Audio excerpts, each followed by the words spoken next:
All right, we're going. Sorry, took a second. First off, man, one thing I want to say before we get started. You see me looking right here? This is where my computer is.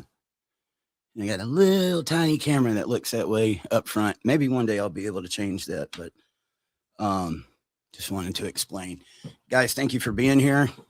Um, I feel a lot different today, and I am excited to get out what's going to be out tonight. Before we get started, I want to say thank you last night to my buddy Jeff Morgan. The guy had just flown in from Texas all the way to Washington, D.C., worked all day, and then he did that last night at his hotel. I knew going into it what was going on. Like I said, my brain will lock up. I'll start rambling, and I hated it. I warned you guys about that ahead of time. Something's felt different today. So I think I'm going to be able to get through this. But that guy works nonstop. It was twice when he was on the phone with me and Mark this past weekend. We'll hear somebody snoring. Dude, get you some sleep. I know he said he would be on here with me tonight, but I got this. Thank you for being there for me last night. It meant a lot. I think I just needed to get that one step in there. The good thing is, because of what we went through last night, we don't have to have a bunch of that explaining. We got to get straight into the meat and potatoes. We left off last night at where that APS meeting, and we're going to pick right back up there because I don't think I finished that off. I think I showed you the guardianship papers and told you about the adoption and the investigation that never got investigated. At the time, I was just taking in stuff as I was hearing it. There's been a lot of time to sit there and kind of marinate on that visit that day. I sat there and, they explained the history to me when they was first found out about the family, and when they would go over there, and they knew a lot more than me, because they had been in that area, obviously. And, now that I look back on this, there was other things. I can't remember if I told you guys this last night or not. If I repeat myself on some, I'm sorry. This is the part that I haven't talked about before, so I'm gonna have to be up here a little bit. But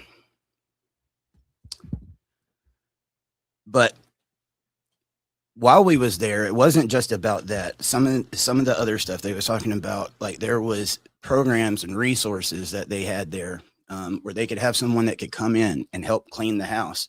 Well, that would be a blessing. Also to come and help bathe and do some of the, hygiene and stuff like that. So Betty wasn't so overworked. That sounds amazing. But they also had other things across town, like activities and stuff that the family could participate in, where they could be around other people. That sounded amazing. And then there was a whole myriad of other things that they're telling me about. And again, at the time, as I'm hearing it, my only thought was, I can't wait to tell this to Betty. Let's, the county's wanting to help her. I got to go back a little bit, though, because I started watching this, I would say not long after Mark and Soft White Underbelly started doing videos with them, and it followed it. And I remember like some of those first impressions as I was seeing it. I was like, how are they allowing this? And sorry, guys, it's summertime in Georgia. It's swamp ass. I got a fan on, but doing a little sweating. I was like, how is this being allowed to go on? I mean, it's obvious. The whole world sees this issue right here. Like, how is this? You would think there would be somebody in that area that would step in and do something. And I'm not talking about what ended up happening, like family being taken away. Can't you come in there and offer some help? Or if they don't know how to do this, show them, hey, let me show you how to do this, or let's make sure you've got what you need to make sure this don't happen, just a helping hand. Because one thing I will tell you, during my time, words were spoken that I don't think anybody had ever heard before. Some of the things you didn't get to see that I was seeing, and it very much warmed my heart. Hygiene getting better. Deodorant, for one. I had bought, remember first time bringing him over for shower, And it's like, here's your brand new clothes. I took them, let them all pick out themselves. Then I got them each deodorant. And I'm like, here's deodorant. Make sure you put this on. And then after they got out, I went into the bathroom and I noticed deodorant hadn't even been opened, So I went back and I was like, here, let me show you, what you do with this. But not just that. It's this is some of the stuff that causes the confusion and makes it really hard, guys, because I want to say names and I can't say names. And so I'm on live video. It's very unforgiving. So I'm trying. One in particular, always had stuff all over their hands and stuff. But I started teaching, wash your hands. Every time you use the bathroom, wash your hands. And it was becoming routine. The same way you saw when I showed up, pants leg come up. This is the guy that takes my knee pain away. Started becoming after you use the bathroom, go up to the sink and stand there like this. They knew we're going to wash hands. I was really trying to teach that napkin. And I think with some time, you would have seen amazing improvement. I just don't think no one had ever really spent time with them. I really don't. And bringing this back into that meeting, they're telling me about this history and how they knew about him and everything and all of these resources. I've said this a million times. Came all the way up from Georgia. You are right down the road. You're telling me you knew about them and you knew about the challenges and everything. You've watched all the videos and you knew there was these resources that could help. Why didn't you do it before? I mean, seriously, think about that, guys. There's going to be many more of those failures that I want to address and bring up. It boggles my mind. And then not only that, after not doing that, after all of these years and not taking, and maybe I don't know the whole history, but that's my thoughts. And I never heard anything other than that, which would make me believe there was any efforts. You know what I mean? I feel like almost neglected, just stay in your corner over there. We know you got to come to town and get some groceries every once in a while, but yeah. And then the first time meeting me, you're handing me guardianship and talking about adoption. Wow, how convenient. I guess, get rid of our problem that we don't want to deal with. Can I say that's a fact? No, I can't. Can I say that's how I feel about it? You damn right. You damn right. But that's what had happened that day. Not long after they showed me these papers and talked about them and kind of like what the idea was. We've seen what you do. We think you'd be great. And like some of it, I understand. Person never been to the doctor until I did that. When was going to be the next one? I can tell you this. The only one that happened when it was on my watch, there was a scheduled follow-up that never happened and it never got rescheduled or anything. And it probably never would have happened unless I was there. If they would have needed my help, like getting doctor's visits, making sure their care was taken care of or what have you, I would have been more than willing to do that. And I think I even said something. I think there were several different options. Like there is guardianship when it comes over medical matters, and there's guardianship over other things. But one of the first things I said is like, look, thank you, for telling me all this. But one, I got a wife at home. I got to talk to her. I was like, I'm led by my emotions. I want to help. And sometimes I don't think these things through. She's my better half. Let me talk to her, let her know what you're presenting me. I wasn't really prepared to hear something like this, but I was like,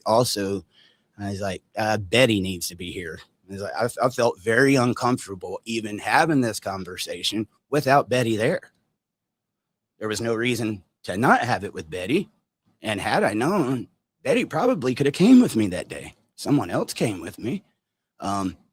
She probably could have came with me that day because I told her what was going on. And so after this gets done, I go back and I tell her about it. I was like, hey, I met with them and they seem really nice. They seem like they're wanting to help. They said they got these social things where they will come and pick you up and take you out and buy you clothes, and you won't have to pay for a thing, and they will bring you back. They said there's somebody that would come in, several times a week, help take care of the family, help you clean up, and get you some of that help you've been wanting, Betty. And she sounded very excited about it. And I told her, I told them I didn't want to talk about it anymore without you. I said, they said we could meet at the same place a week from now. You want to go? And she said she was all down for it. Well, I'm not even supposed to be up there right then, guys. So I'm going to try to make the most of my time while I'm there, because I have a lot of fires to put out and more safeguards to put in place. That's kind of hard when you're in Georgia. Number one is making sure their account was set up so that they could get their money and that it wasn't going in anyone's possession. It goes straight there, and they're taken care of and they have someone over it. Before I think the contract was even signed, I talked to, and I can look it up, I can give it to you guys later. Now I promise, please remind me. There was a company there in Beckley. I went to an accountant. And one thing about Jeff Morgan, somebody had made me aware that he had made a video when this all first started and I wasn't able to talk. And I wasn't looking at anything. My mom and a few people was like, nah, you really need to look at that. That's the way a friend takes up for a friend. But he also knows me very well. Because when it comes to accounting and stuff like that, I'm good and I'm honest, but it's kind of my Achilles heel, maybe a little bit of ADHD or something in there. I'm not organized. And so I have someone that does that for me. And then, which is perfectly fine with me. It wasn't that big of a deal, but I knew going into this, you got several different parties. And then this, where it really needs to be watched and make sure everything's done right, because they get government benefits. So I wasn't exactly sure how to structure it. I reached out to this company in Beckley, and I had an interview similar to what we're doing right now, but it was on Zoom. The guy was super nice. And I told him about the government benefits and what I was wanting. Hey, I want this to be where nobody involved has their hands on like money, to where anything like that could happen. I want total degrees of separation. If someone does need to get paid or something like that, they could get a check. You'd be the accountant. You would send a check, everything. So it's, gone through with a fine pick comb.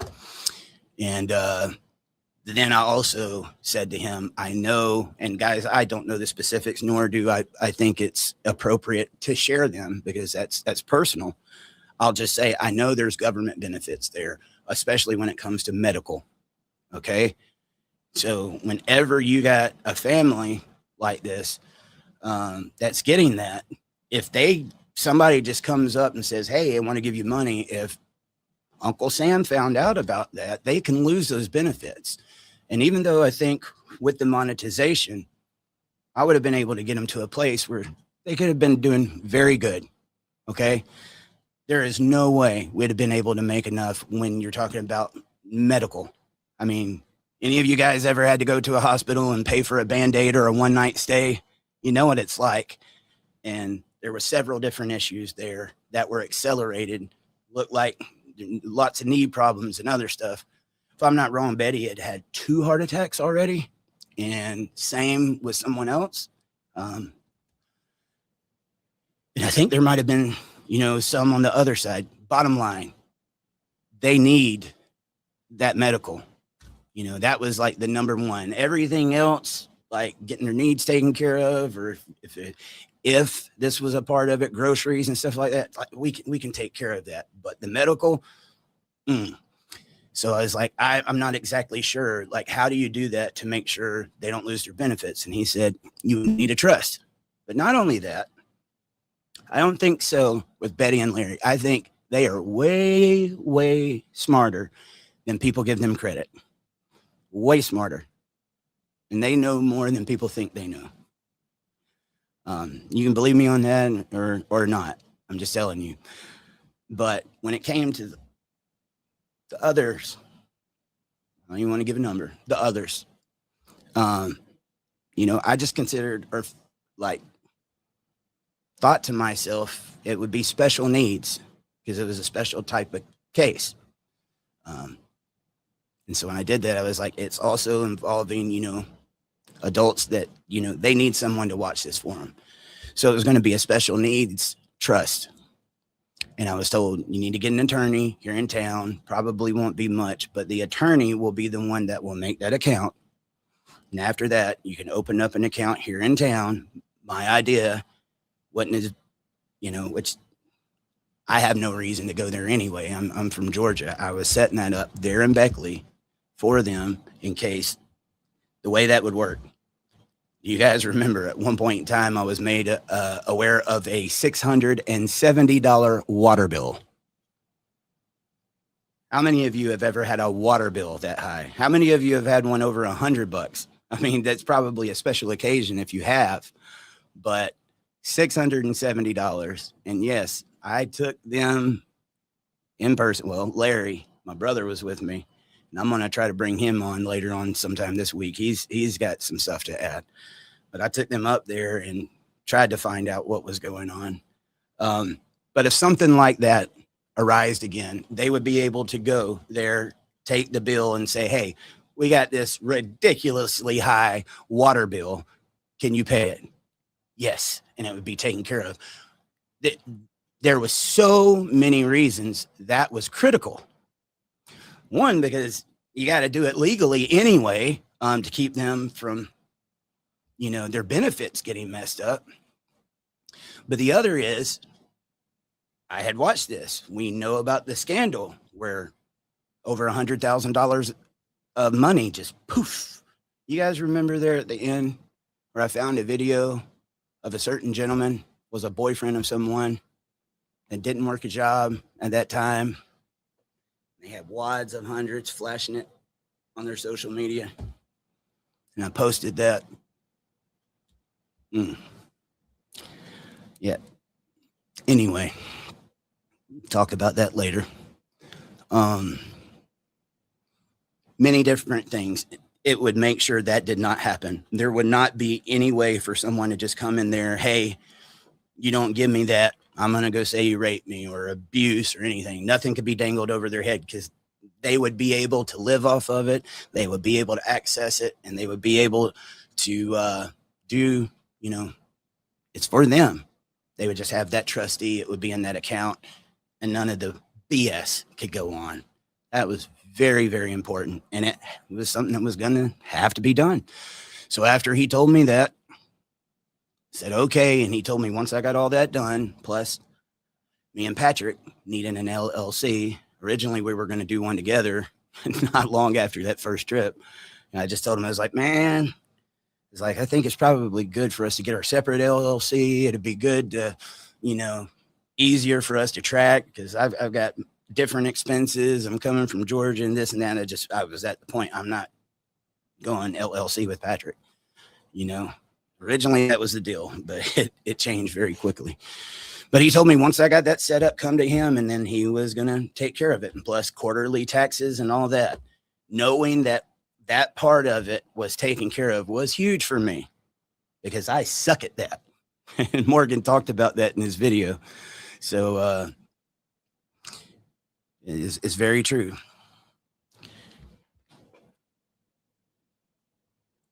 Let me mention this though, guys. This is something that really makes it interesting. They were getting government benefits back when the GoFundMe scandal happened. We're talking about 6 figures that went missing. I truly believe there's some things that I don't know, but from what I know, I don't think we were talking about the kind of money that happened then with this case. Okay. And that money goes missing, over 6 figures. And Mark shows the statements online. Well, that would be a pretty big issue then. Did anybody go in and investigate? Was there any court cases? Not that I know of. But last year, I'm just saying, Feels like some selective discrimination going on, if you ask me.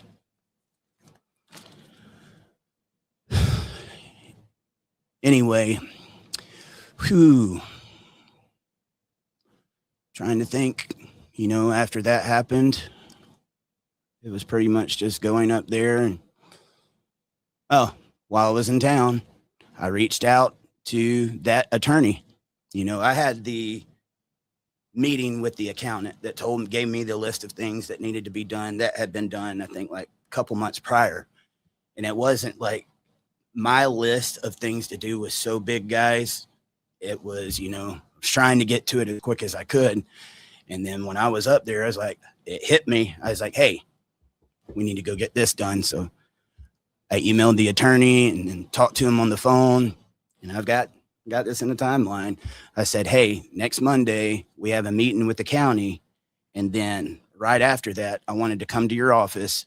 I should be able to get temporary hold of their money and bring it with me so that you can take that to make the trust and then put it in their account.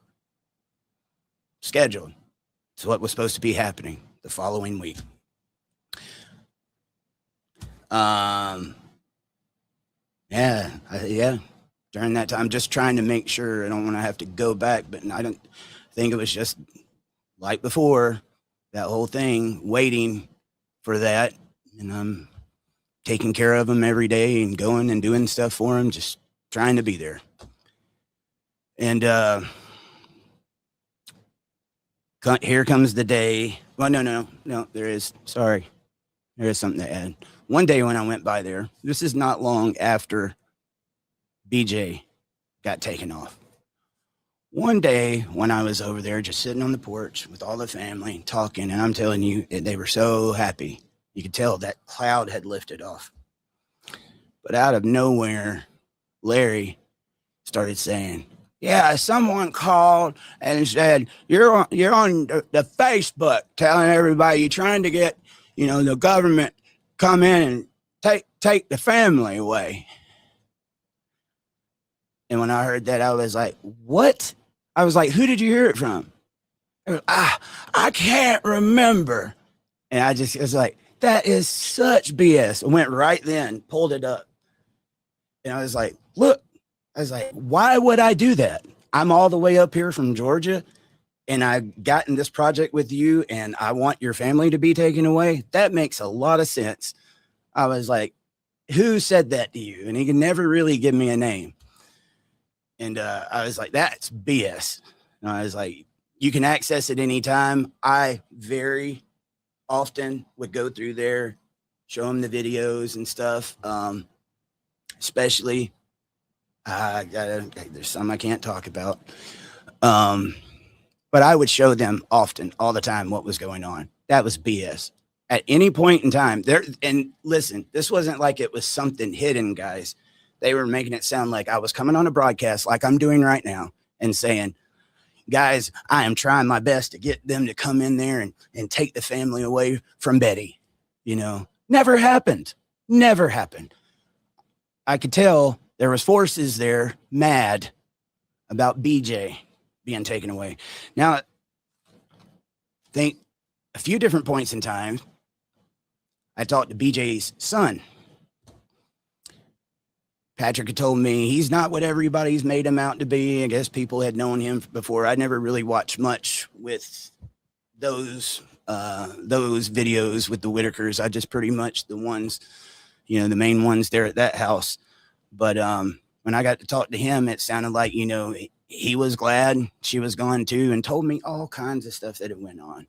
And he starts detailing all kinds of abuse and stuff that I hadn't heard from elsewhere. So I had no reason to, no, I don't know if he's telling me the truth or not. Patrick told me he wasn't what he had been made out to be. Details for what's coming up. But I want to say, I think that might have happened twice, but Larry had done that. They're saying you're doing that on Facebook. I was just like, dude, that is so much, what. Anyway, Next Monday rolls around. It's time to go to that meeting. Now, every day I'm there several times a day, because most of what I was doing was, hey, can you go get me some sodas? Hey, can you go get me some snuff? Hey, can you go get their medicines? Hey, can you do this? Fine, I'm here. I might as well be doing something. I don't want to be sitting at the room. And I did everything they asked, whatever you need. And during that week, every day, I'm like, Betty, we got that meeting coming up. That's very important. Adult Protection Services first, and then afterwards, we got to go talk to the attorney to get your account set up. And so you can get your banking account set up, and you guys, if you need access to your money, it's going to be there. And I had told him numerous times. She said, okay. And she seemed very excited about it. Well, that day comes around. And that's where this thing started going to hell in a handbasket. I show up because the meeting was supposed to be early, and we still got a decent ride to Beckley. She's not there. And Larry comes walking out. And I said, hey, Larry. And so I was like, me and Betty got to go do that meeting. I was like, where is she? And he's like, she went to town to get some dog food. I was like, are you kidding me? Because I'm usually the guy that's like right on time. Sometimes if you're lucky, maybe 5 minutes early. So we didn't have much time to spare. And I was like, man, dude, she knew, we had that meeting. I was like, did she say when she was going to be back? And he said, well, she's been gone for a while already. And he's like, I really don't know, And I'm like, damn it. So I sit there. And guys, I forget how much time went by. It was a lot of time, like an hour maybe. And I'm like, Larry, there's no way for you to get in touch with her. He's like, no. He's like, yeah. He said, they've been gone. They went to get dog food. That's all I know. So another thing, because I became aware of it, early on, people were begging all the time. I want to send so-and-so some coloring books. I want to send this person a TV, or I want to send this person some clothes or some underwear or some shoes and stuff like that. Sounds pretty innocent, right? And when they wanted to send it, originally they were sending it to Patrick so he could give it to the Whittakers. And that was all because didn't want their address getting out. People found it all the time anyway. I mean, random people just showed up at their house all the time. And I knew how dangerous that could be. They enjoyed it, according to them. Well, when I say they, I need to specifically say Betty and Larry. When I would talk about it, they enjoyed it, because a lot of people were nice and would bring them stuff. And, hey, we've watched you and everything. They really liked interaction with people. But we all know what else can come with that. You got to be careful. And you don't just go putting that out there. And so that's what that deterrent was supposed to be. But we're getting them a post office box. So while I'm there, I say this just because not far down the road is the post office. And I'm just sitting here and I don't like sitting.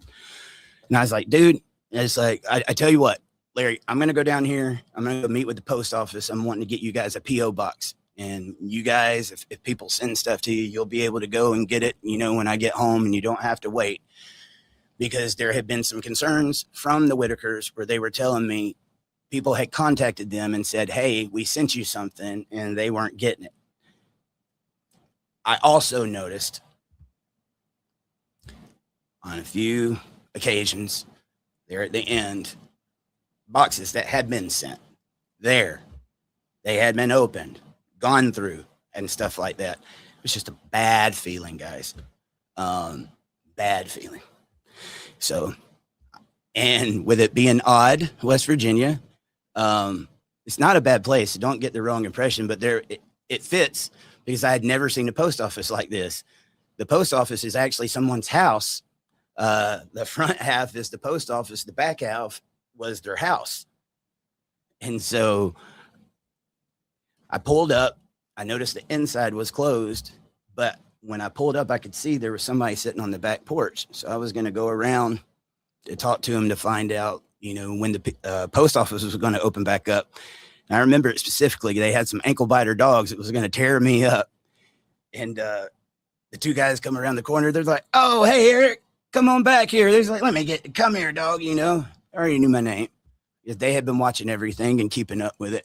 I told them I was like, I was coming to the post office and wanted to see about opening up a post office box for the Whittakers. And I was like, "Oh, okay." And they was like, nobody in there. And it was during business hours and nobody was there at that time. And so I'm sitting there watching, like if she's going to come back, I would have, not to get too much into the layout, but I would have been able to know. And I sit there and talk to those guys for a bit. Super nice people, man. One of the things that sucks the most about this case is just how many loving, caring, amazing people that are there, and their home gets negative attention from people all the time, and for the wrong reasons. And not just this, guys. West Virginia has been one of those that gets that bad rap. It wasn't not long ago. I watched the Wonderful Whites of West Virginia. And I hate that, because there are some amazing people out there, and these definitely were some of them. But after talking to them for a while, I was like, all right. I was like, thank you. Please, let them know I'm coming by here and I'm wanting to open this up while I'm here. It's like, it's a little hard because where I live. And they was like, we understand. They was like, try to come back by. Maybe it'll be open. Well, while I'm there too, because at the Whittakers, no cell phone signal, I call APS because they're waiting on me at that place I showed you. And I said, I am so sorry. I was like, I promise you, we're coming. We're coming.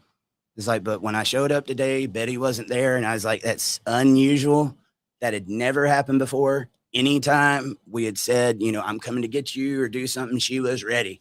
She had her stuff and she was ready. And I didn't remind her on those trips nowhere near as much as I reminded her on this. I was like constantly, hey, we got those 2 meetings on this day. Anyway, I get back down there. She's still not there. Guys, it's been over an hour at least at this point in time. And I'm like, Larry, oh my God. I was like, I talked to the ladies. I told them we're running behind. I was like, this is embarrassing, man. They're really wanting to help. And I was like, you can't get in touch with her. He was like, no. He was like, yeah, she should have been back by now if she was just getting dog food. I mean, he just played this on me for several hours, right? Well, I don't know what made him change his mind. But as we're sitting there, he's sitting there on the couch and he's like,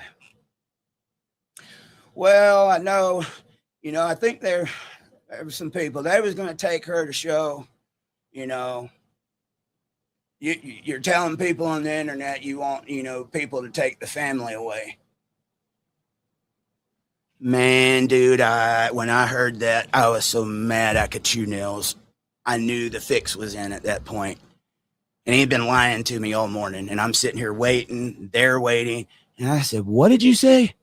He said, they were going to take her to go show her. They said you're online saying you want the family taken away. Not trying. I'm reliving it as I'm saying it, guys. My accent isn't that great. I got to laugh about it because it was not funny at the time. It's still not funny. And I said, are you kidding me? I said, Larry, you caused this. This is the first time I had ever had any type of attitude or pushback on him or any type of negativity. I said, you caused this. You're mad that I took Betty and she was able to get the protective order that she wanted because your daughter was abusing people who cannot talk and you were supposed to be protecting them. And instead of doing that, you protected her and you allowed her to do it. And you're mad and you're causing this. I said, who is it that told you that? No, I didn't. I can't remember her name. And oh man, dude, it's just one of those, And I'm just sitting there fuming. I was like, I will be back. Because I sincerely just wanted to chew him out for everything he was worth. But I took off. Got to where I could get a cell phone signal. I called APS. I said, okay. I said, here's what's going on. We might not be able to make that meeting today. Betty's not here. Larry finally spoke up and let me know that she's been taken somewhere by someone to show her that I'm on the internet saying I want the family taken away. And they were like, are you kidding me? They was like, you've never said that. I was like, I know.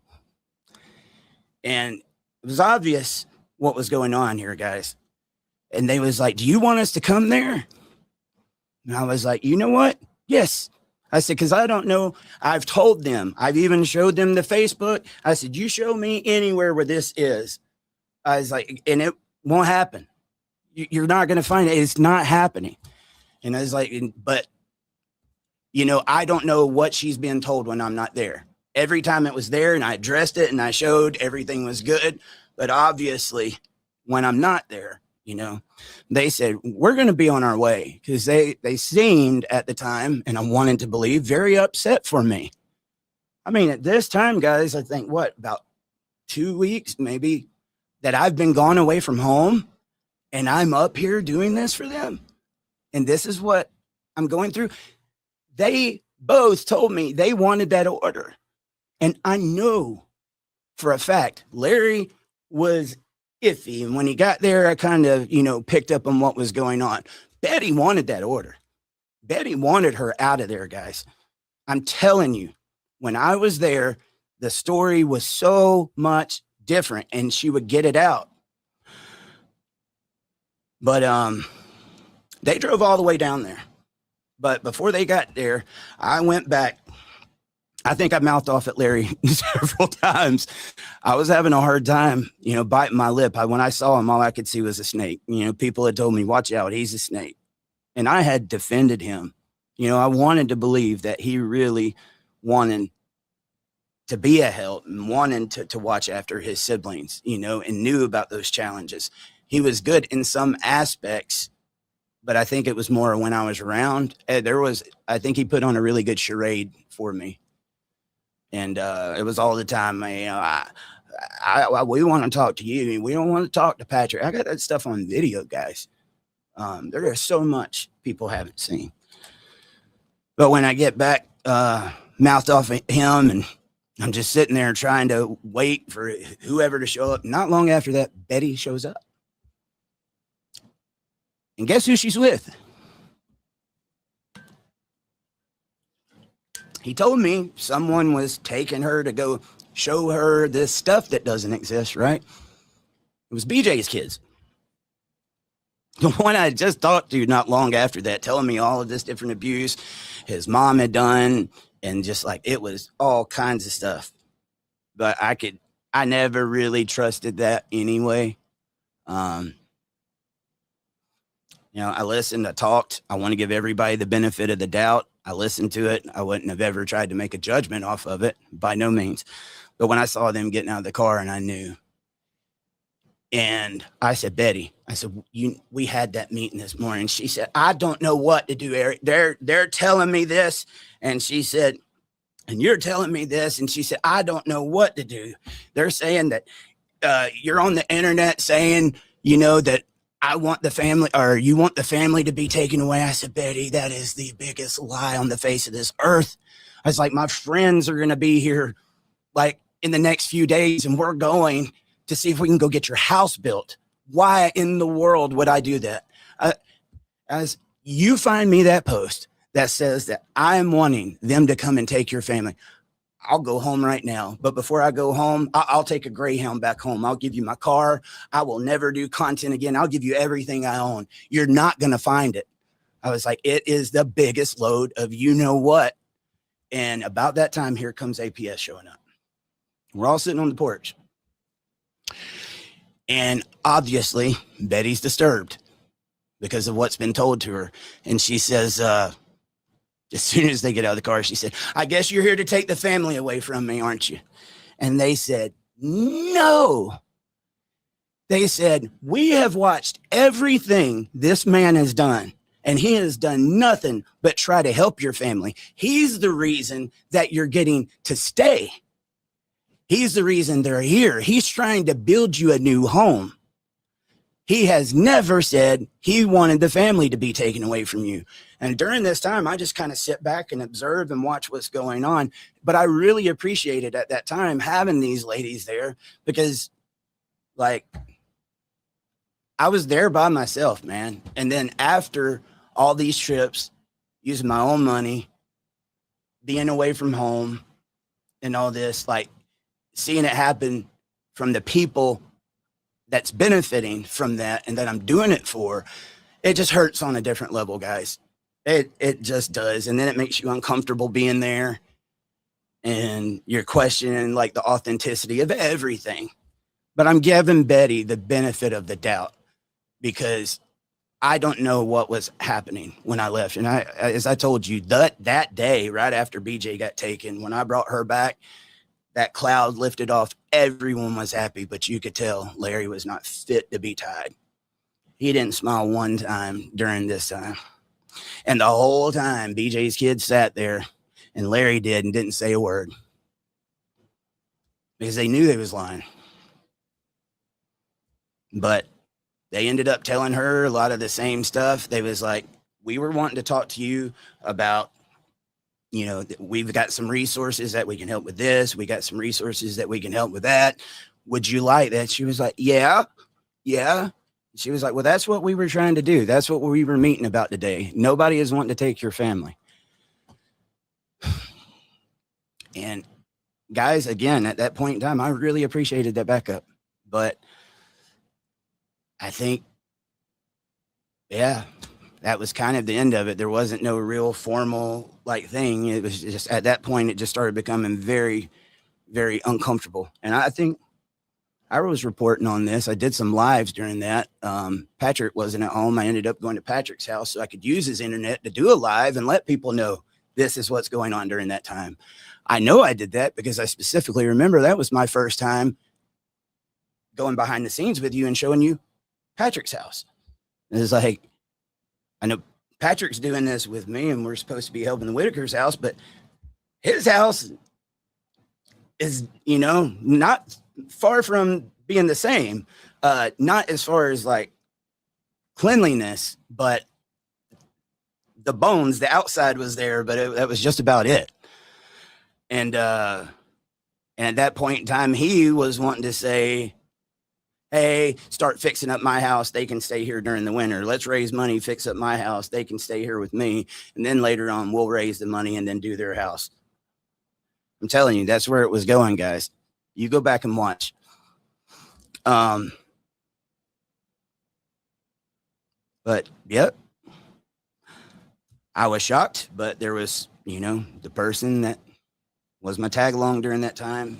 He got to go with me, went back, and I just tried to decompress from it, you know, and I can remember worrying about even having to go back, because at that point in time, it's like I was really trying to do this out the goodness of my heart. If they're thinking there's ulterior motives and stuff, like, do I even want to keep going? Like, I hate to let all of this effort just go down the drain, but it was hard to be there. It was really hard to be there at that time. But I can tell you this, there was 3 people there that were really counting on me to be there and to do the things I said I was going to do. And I wasn't planning on letting them down. I gave a promise. And I had to remind myself of that. So I have to call up Mark and Mr. Mass and let them know, like, I'm sorry. I know you're coming down here to help me, but you're coming into a little bit of a dumpster fire, you know? And I was like, I just wanted to let you know before you came, in case you needed it, you feel like you maybe not want to do it anymore. And, you know, I apologize. This is coming up last minute. And they was like, absolutely not. We're coming. You know, we want to be there for you. And that meant a lot, because when they got there, I wasn't alone anymore. So right after that, I don't remember if it was the day after that or 2 days after that, I took off and went to Charlotte, North Carolina. It was the next nearest airport, got them, came back. And by the time we got back from that trip, it was too late. We just went ahead and rested up and got ready for the next morning, because we were going to see the Amish. I did go back, make sure it seemed like everything was okay, because before we go and do this trip, I wanted to make sure, like after that big kerfuffle, are you sure you want me to do this with the house and all this, and everything seemed cool. Larry told me he apologized. But I'm telling you, that's what they were saying. Well, who's saying it? If you're going to have something that makes such a big mess, wouldn't you be able to say, I can't remember anything else. I can remember this part. I can't remember that. Anyway, so yeah, that next morning, we get up. We had 4 different places that was planned on. This was from Mr. Mast. And the first stop, guys, was Parisburg, Virginia. That's the name of the city. It's about an hour away from where the Whittakers live. It was amazing. I was very excited about this because of working on John's case and knowing about the Amish and everything. Like, I never actually got to see it up close and personal. We first stopped they have a grocery store. They raise all their own meats. Like, almost everything is, done from scratch. That would be my number one grocery store that I go to if we had one. And I noticed some stuff Mr. Mast did in there. I didn't realize it at the time, but he got the conversation going and found out the address to the bishop. And we went to his house and headed off right away. Little fun tidbit. Let me add a little humor in there. One of the experiences that I really liked while I was there is when we went to meet, because we had to go meet with the bishop's son. One of them has a furniture company. I put some videos up. That's the most badass furniture I've ever seen. And you would have to see that community and the homes they built, guys. Like pre-built log home, tiny homes, I think for like 50 or 75 grand. I'd live in one in a heartbeat. My wife probably wouldn't. But, and then the other one has a cabinet shop. They make their own cabinets. So we needed to go meet with the one at the cabinet shop. It was near the grocery store. And he said, well, let's go ride down there. And this bishop of the Amish community gets in the passenger seat of my car. I was so shocked. I remember looking back at Mr. Mast, because I'm asking all these questions about what's going on in the community. These were old world Amish. There's lots of different ones. And I look back, and like when we got out, I was like, I thought they couldn't do cars. Mr. Mast was laughing so hard. He was like, Eric, they can ride in cars. They just can't own cars and drive them. I was like, what? I was like, see, they can use Uber. Anyway, it became a very funny conversation. But we meet with the son, sit down, tell him what's going on. The bishop said that was something he would 100% be behind, but the son was the planning guy. And started telling him about the needs and the different challenges. And he's like, anything would have been better than what was there. If it's cheap and it's clean and it meets the needs, like, let's get this new home that people have been talking about. And, but no, after they heard about it, they said, what we think is needed here is a log home. And they said, well, tell you why, because like you talk about, like when people eat, not the best with hygiene or stuff like that. It's like these walls, you can just wipe them down. You don't have to worry about stains. And they was like, we can build this to where you don't hardly have to use any electricity. It will be insulated as good as possible. It was going to be a 5-bedroom, 2.5 bath log cabin. And they said the fastest we ever built one like this was 3 days. And I just remember, like, how in the world 3 days? We would have to be responsible for doing the concrete foundation, though. And then the other thing became like, okay, this is going to be hundreds of thousands of dollars. To this point, we ain't talked about donations. People are asking all the time. They want to help to donate towards this house. And I told them also about the GoFundMe scandal. I said, I don't want to be attached to money. I was like, I was looking for someone. Originally, I was looking for a nonprofit, but I would like to have somewhere where they can send that and where there's like people that overwatch the funds to where it could be trusted, but it gives us that degree of separation with this project. I'll go on video. We'll go on video, make sure we let people know about it. I just don't want to be attached to that part. And they respected that, understood it, and said that they would have like a, they called it the keeper of the funds, like a board over it that would watch over it. Sounded amazing. They said, well, let us pray about it and we'll get back to you. And so I thought we still had something, to wait on. Mr. Mass, when we got out, he said, Eric, I didn't imagine. He said, they're doing it. And I was like, well, they said they have to pray on it. He said, they always say that. He said, they're going to do it. He said, I didn't know that we were going to be able to get it that quick. And he said, before we leave, he said, just to show them how serious we are, because this is the first time they're meeting us. They had met, well, the bishop had met Mr. Mass before in Montana, but there it was his first time. He said, I want to cut the first check towards the house. And he did. It's his $500 check. And he went in there and handed it to him and told him, said, once we get this set up, we'll be back in touch with you. They gave us their telephone number. That kind of shocked me too. They can have telephones for business. Some of the Amish, if they have telephones, it's got to be at the end of the driveway. I'm interested in all that stuff, guys. But we left, went back to the Amish store, got us some cookies and stuff to cook that night because we was about to celebrate. We still had a half a day left because this was really early by the time we got done with that.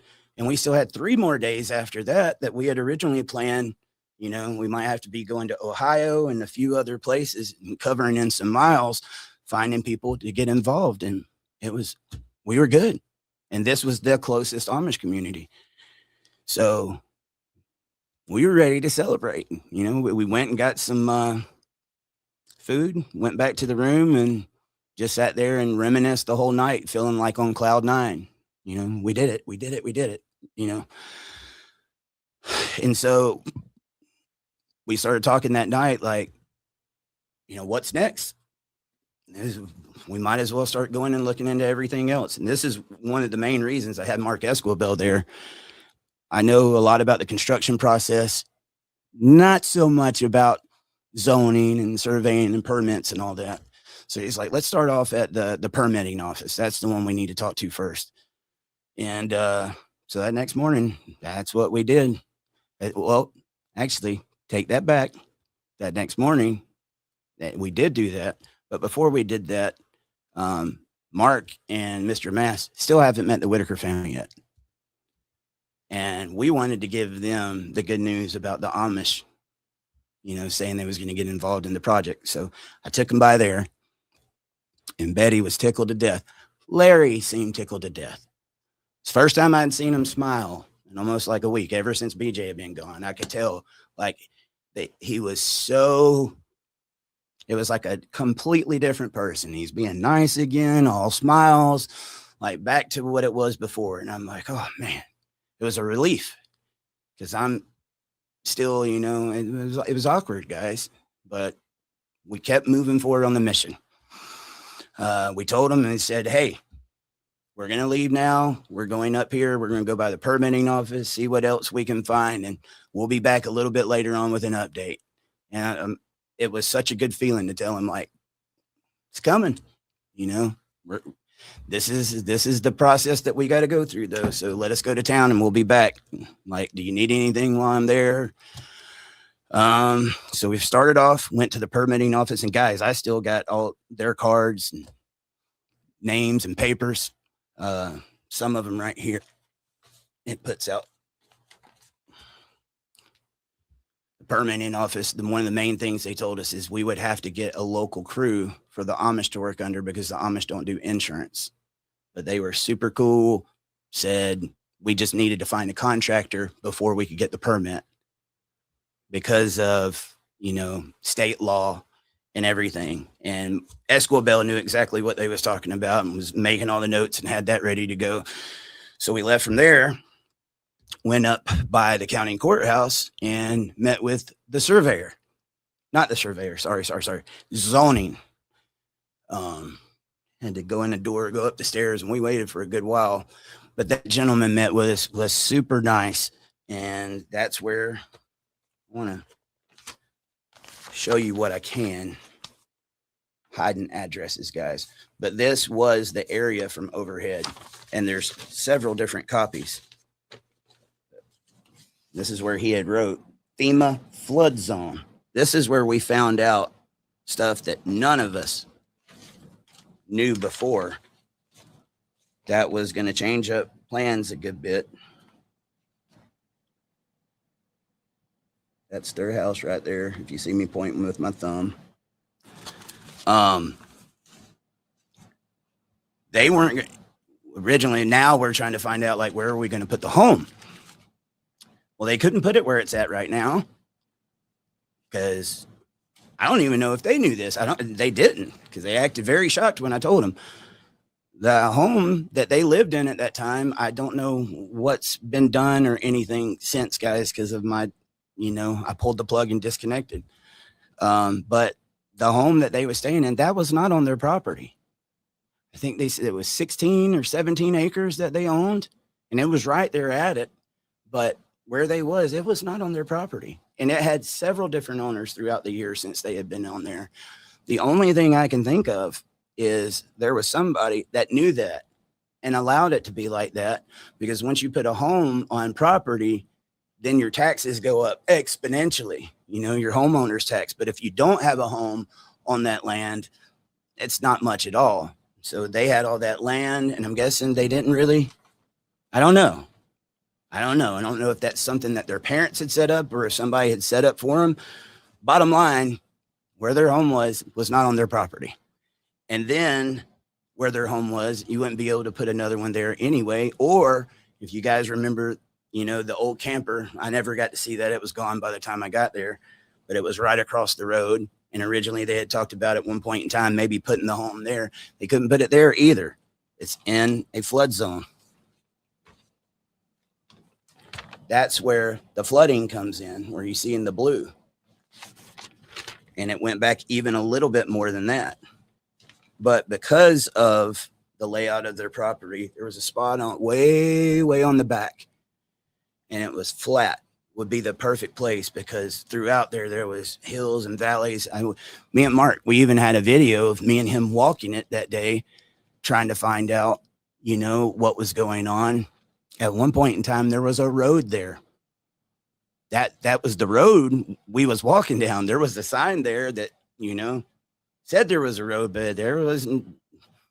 I don't know. It had to be there a long time ago, because it was nothing but leaves and trees. You could kind of see a cutout where maybe there was a road there at one point in time, but that would be the way that you got to that property, so there were some challenges going on there. Now it looks like you're going to have to do some major landscaping or something. But we got this from the surveyor. That was good. I did it again. Zoning. And then Mark said, you're going to need a survey. He was like, let's go do the surveyor right now. And Mark said he was actually going to pay for the surveyor out of his pocket. He was ready to go ahead and get him to do it. He was like wanting it now. That's how aggressive we were going at this, guys. We ended up, there is the surveyor. If you know where the Beckley Walmart is, locals that know this. The Beckley Walmart, there is a shopping center right across from it. I want to say there's a Kroger or something in it. And the address said it was in the shopping center. And we circled that place forever looking. It was like, there's no surveyor here. It was actually right across from that shopping center. There was a surveyor there. Found that out after a lot of looking. Went in and talked to him. I think Mark might have, I don't know if he had paid already or not, but had it set up, was ready to go. I remember specifically because the gentleman had COVID when we went back there to talk to him. He's like, hey, we'll talk, and I want to get this going for you, but just make sure to stand back. But after that, we're good to go. We just got to find a contractor. Everything's good to go. Let's go back to the Whittaker home. Let them know all the good news. And Mr. Mass, him and his family are in Idaho now. Years ago, they moved from Pennsylvania, which is like one of the biggest areas for the Amish. They left that and went to Libby, Montana. Not too long after there, It was in the Amish for a while. That's when they left from the Amish. But originally they were kind of closer to where he was at, and he didn't get to come over this way often. And they had some friends that had been wanting to see him. So he asked, he was like, do you mind letting me go back to the Airbnb? I've got somebody that's wanting to meet up with me and, you know, talk and reminisce while I'm out here. And then, you know, I'll get back up with you guys later. It was like, no problem. So we took him back. Now it's just me and Mark and a sidekick. And we go back again, tell Betty and them, this is the meeting, everything. They're all smiles, and Larry's all smiles. Good, good, good. You know, we said, well, it was like really quick. We told him about the flood zone, how they wasn't going to be able to have, you know, the house there. I was asking him about the property. It was like, he said there was like a flat space back there. If I remember correctly, guys, once upon a time, there was another Whittaker. I think it was a sister. Don't remember the name, but she had a house back there. They had told us. So that was even more, you know, exciting, because if there was a house back there, maybe it had already been leveled out and we wouldn't have to do as much work, because it was going to be a little bit of a task, and we have to have that done before we can start breaking ground. So we told them, we're going to go look at this, and we'll be right back. Let us go look at it and see what we can find. That's when we went back there. Now I noticed this was a good bit back, 16, 17 acres. I mean, do the math in your head. So it was a good bit back, but you had to go to the end of the road and wrap around to kind of get back there to the back of that property. You couldn't just do it from right there. And because that road didn't exist anymore, we had to do some walking through the woods and kind of put it together ourselves. And we noticed when we was doing that, saw where there were some campfires and stuff like this. I mean, it was just an odd space, which figuratively and literally, because it was an odd, but it was a very odd place for a campfire to be. Like, out of all places, very close to the Whittakers. Remember, there was someone that was taken away, and you could tell it was kind of fresh. But we went and looked at that, had a video of it, and I actually ended up talking to some of the residents, you know, kind of close by, and they told me some of the history of it and everything. But went back, and that's when I went back to the Airbnb afterwards. We was going to have to come back by. I forget what for. I know we was wanting to tell them about that, but there was something else, if I remember correctly. But I know I wanted to go back to the Airbnb first, because I had bought some chips from the Amish. Well, Cheetos, their brand, Amish Cheetos, whatever you would call those, and some corn chips and other stuff. And I was very excited because it was something different that I know someone probably never had, and it was my special gift that I like to do. I wanted to go get these chips before I went back to Betty's and the Whittakers, even though it was an hour round trip to go and get them. So that's what we did. And we came back ready to go in and, you know, debrief for the day. And that's when it fell apart, guys. I'm telling you, the second I got out the car, because I was parked right there by that camper, and I saw those hands. You could tell shaking, looking through that blind. I already knew it.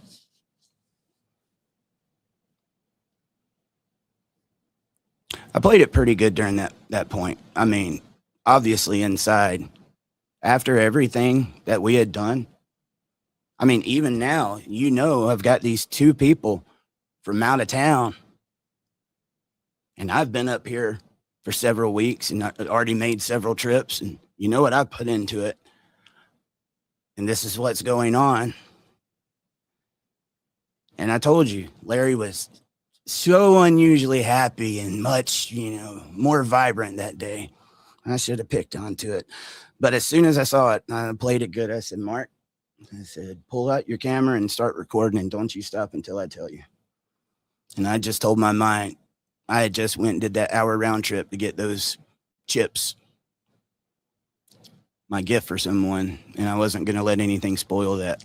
That was number one on my list because I didn't know if I'd ever get that opportunity again after this.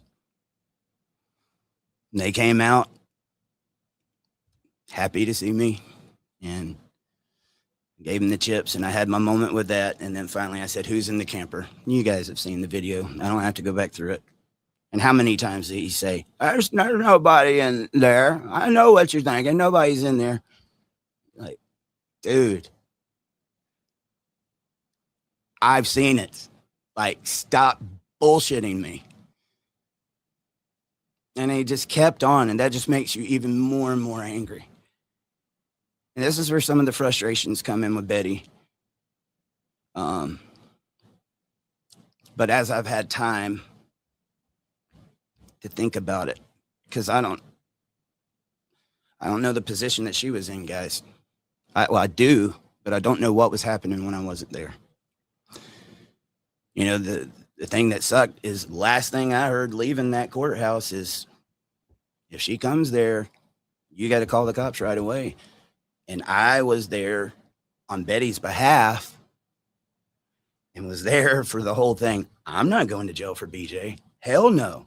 After all this, I already feel like I've been smacked in the face, but I'm still here, a man of my word, doing what I'm said I was going to be doing, even after, you know, the events of the past week.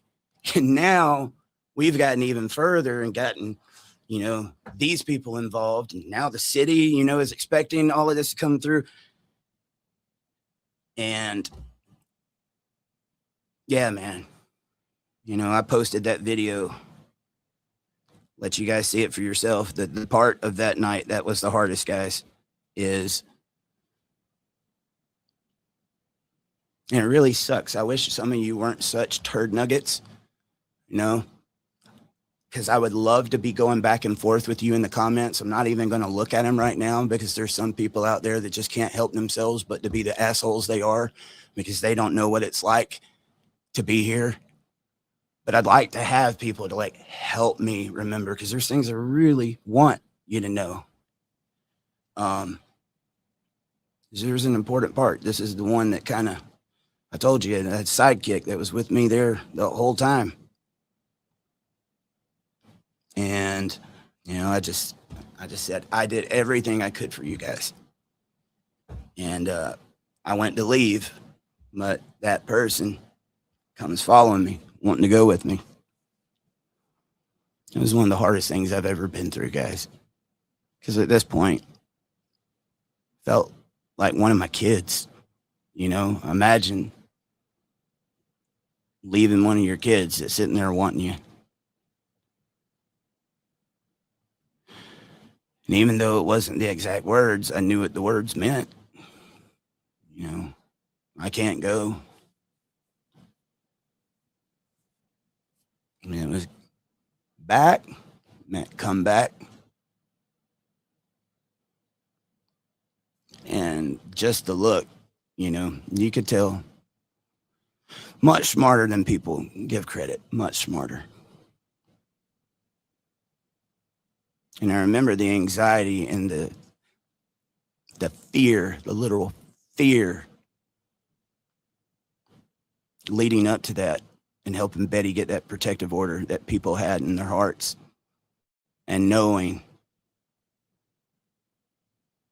that they're returning to that.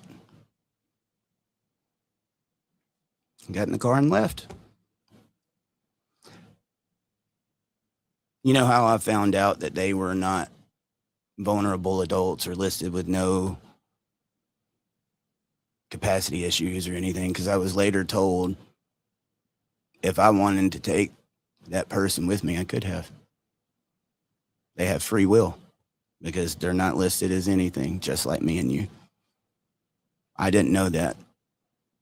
But I will tell you, I was actually going and trying to get special needs trust and stuff made up because I wanted to protect them. And there was obviously challenges there. And you hear about these failures and like 60 reports that they were supposed to go and investigate, and they did, and they get in their car and leave and everything. Adult protection services. I feel like I was the only adult doing any protecting while I was there. And now I see this situation and I have to leave it. Yeah, that one sucked, guys. That one sucked. But here we go. Here we go. Now, Wizards of Odd. What, it took me an hour and 10 minutes to get there. It's a lot. I wanted to get it all through it all tonight, guys, but I'm going to give you the I knew this was going to be a problem.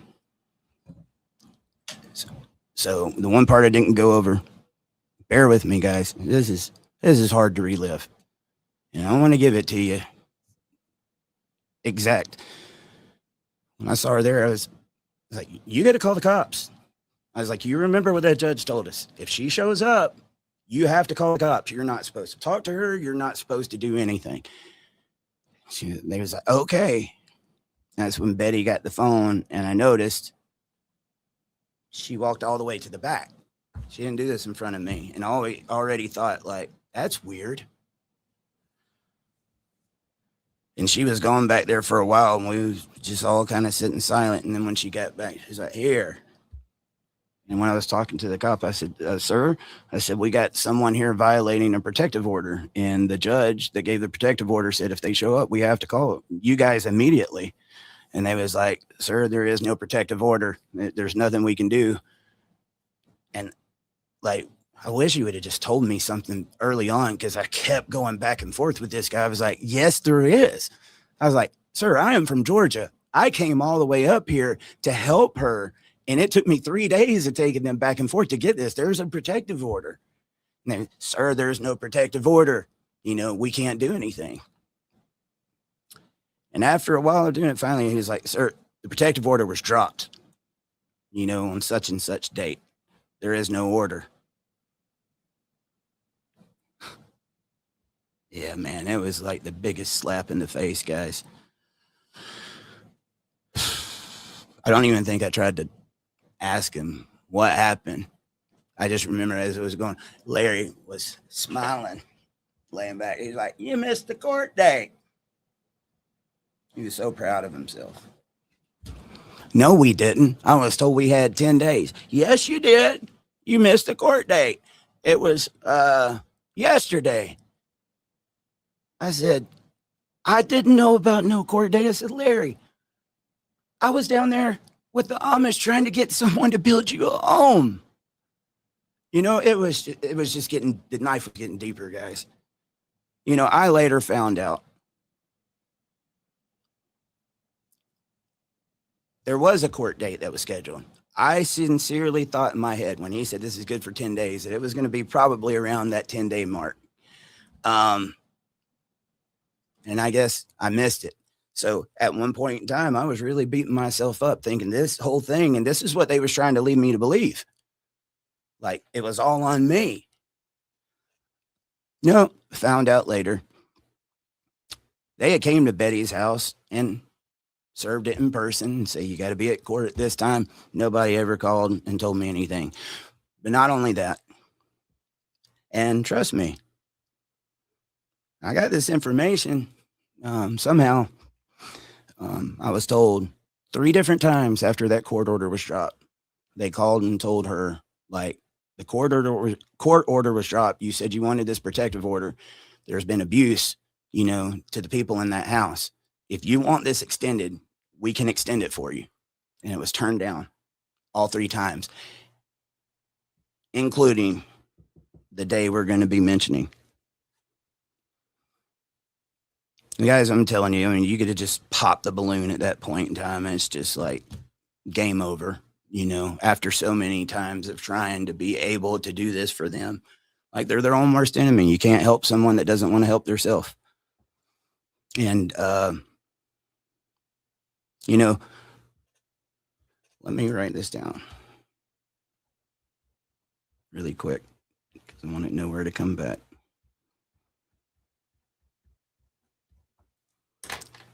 I'm telling you, I had a really hard feeling in my heart towards Betty at this point because it was everybody really, but it just kept building up. But I never thought that she should be taken away from her family. Or if something was to happen, like she should have been a part of it. She's been there. She sacrificed. Okay, she made some mistakes, but still, I mean, it's obvious, you know. Um, mm. But like I said, when I was there, you know, it was, we need this. I don't want her there. I'm scared of her. I'm scared of her. And then, I mean, obviously she went and she wanted to get this. This was their thing. But I think those days where I was busy and working on other things, trying to get other stuff done, you know, Larry never gave up. Larry never gave up. He was dead set on finding some way to get her back there. You know, like she later told me, BJ was never supposed to be there like that. Larry had moved back in after he had been gone for a while, and he told her BJ was going to come down, I think, just for like a weekend. She wasn't even wanting that, but thought it was just going to be like a weekend. And that had been years ago. That turned into forever. And so Betty had told me that whole time she hadn't wanted her there. But at one point in time, she did help out with some of them. But once the drugs and stuff got in, she was like, I never wanted her here in the first place. So obviously, I mean, it probably made her feel like a prisoner in her own home, you know, but she's not going to be confrontational. And I think she's very easy to sway. That's my opinion. But it wasn't just coming from Larry, guys. I felt like several people were really getting to Betty.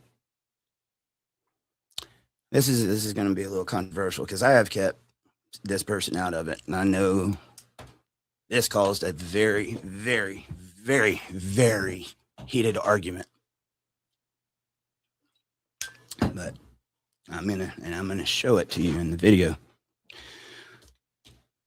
We're going to talk about Patrick for a second because I think he was doing some of this too. He got really, really close with Betty.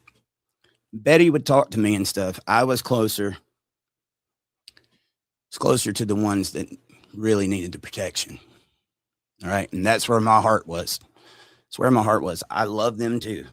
Once Larry started doing the stuff he did, wasn't so much love there anymore. Like I already gave you multiple chances. I find out you're stealing from people and doing all this. And now I've seen him. I know what I need to know about him.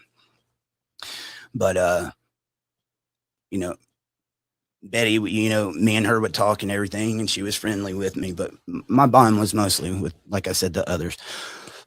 But I could feel there was constant, like Betty was the one that was in charge of that family.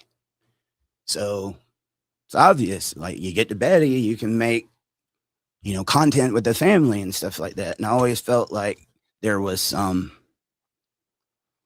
anyway, I'll let the video do the explaining. You guys remember there was videos back then. In the beginning, it was somewhat cute. It seemed a little bit innocent. You remember Patrick and Betty, they would get up and cut up on the porch and, hey, why don't you give me a kiss? And what did it start off in the beginning? I ain't giving you no kiss. I'll give you a kiss on the jaw, you know, or knuckle sandwich. And it sounded funny because I could see like my grandparents talking that way back in the day. Like some of the things they were saying, I hadn't heard in years in that accent as well. Seemed funny and innocent. There at the end, not so much anymore. And there was one that came up and I got very, very concerned about it when he asked her to give him a kiss and she actually goes to kiss him. He tries to play it off. He's like, God dang it, I didn't mean it for real. You know, I didn't mean it for real. And she's like, I know. But you could just see it, man. It was like, she wasn't playing. Like she thinks this is serious. And a lot of other people thought the same thing, you know, when he had put up this video. And I remember getting in touch with him like, dude, what are you doing? I'm like, this is not funny. And it was like, oh, they wouldn't think that way. I was like, you go your whole life in this corner. You're taking care of your family like this. Some of them had never even left the porch or been able to stay the night. at someone's house. Now all of a sudden people are here, they're helping, they're doing the things that they're supposed to, spending one-on-one time and attention with people that have never gotten it. And it's like, you don't think it would be easy for that person to get infatuated, and then all the time you're saying you kiss me and kiss me. I was like, I'm just going to tell you, this video was different. And I was like, I don't think this is good. And it became a big blowout. And he's like, delete it, delete it, delete it. Well, I got it. And I'll let you see it. And, you know, I don't know if it'll have the same effect as it did back then, as you were seeing them every day, but I'll let you decide. Hey, Betty. What? You doing anything special on the 4th? No. Huh? No. You give me a big old kiss? I don't know. I will not. Oh, we gotta celebrate.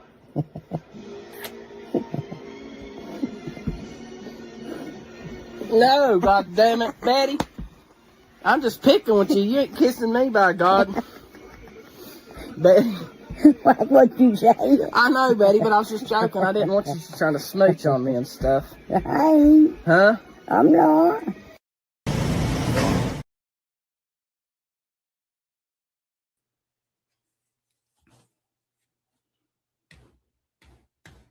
Yep.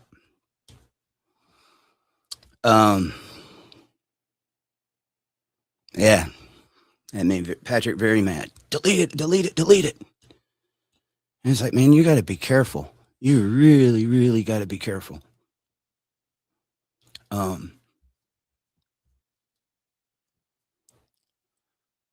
felt like she had a lot of people in her head at that time. Just one of the biggest notes I'm wanting to put out there for you.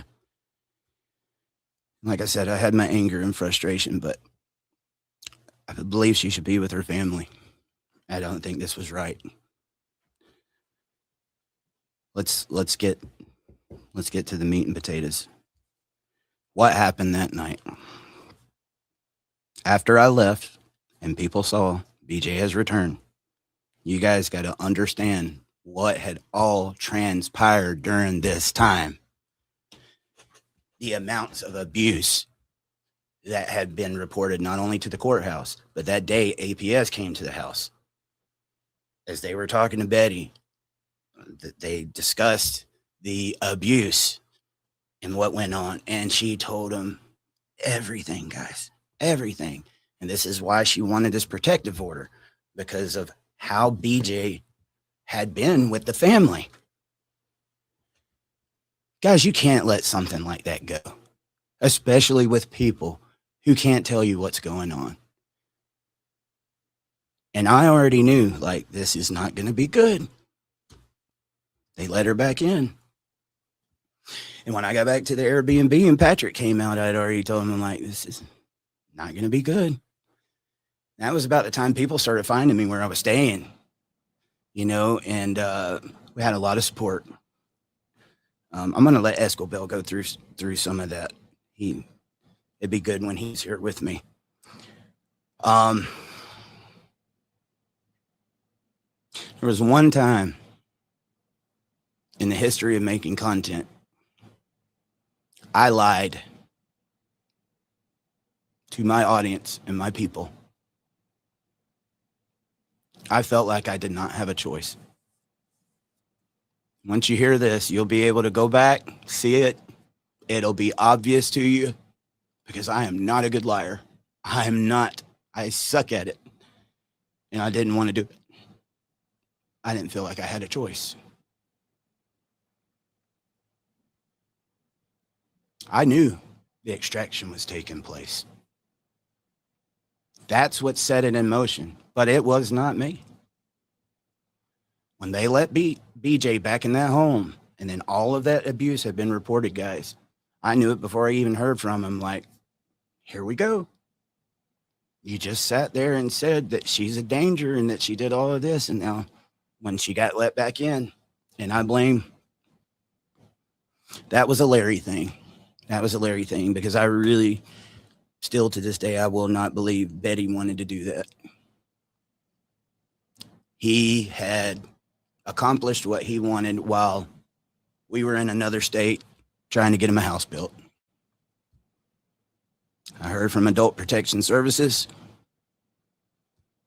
And that's how I know that she was offered a protective order 3 different times, including the day of the extraction, before the extraction took place. You said this person abused these people. We will extend this protective order. Do you want it? No. And that's when the wheels got set in motion, guys. I heard from them, and they told me they were going to be extracted. Where that lie comes in.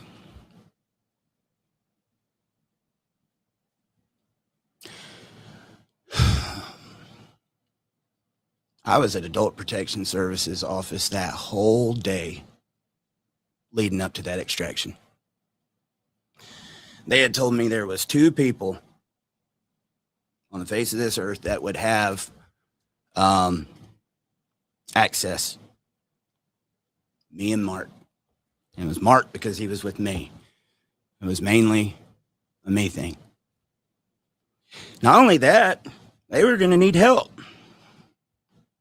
Nobody knows how to take care of them. Nobody knows how to do anything, right?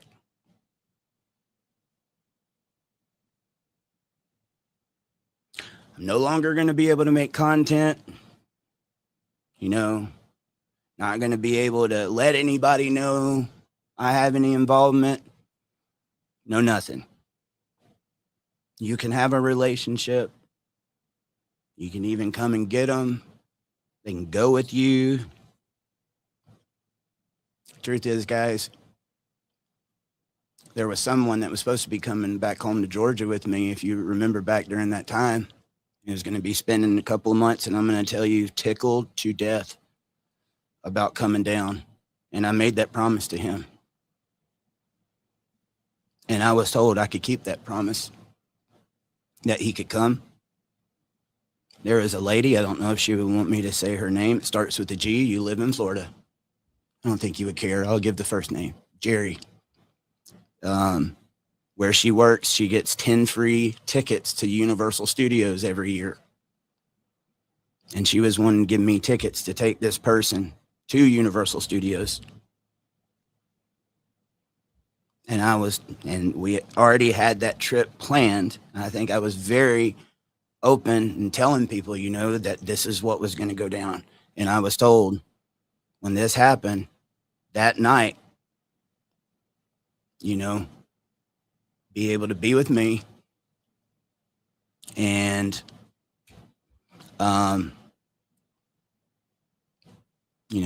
would be able to keep that trip and that promise. I was brokenhearted. Mark Esquibel was with me in their office all day long. They knew what was going to happen during these 10 months, guys. They said that they had talked to a press team. They were going to be putting out a press release that let everybody know I had nothing to do with the extraction. They had talked to me. I had been fully transparent. There was nothing going on with me.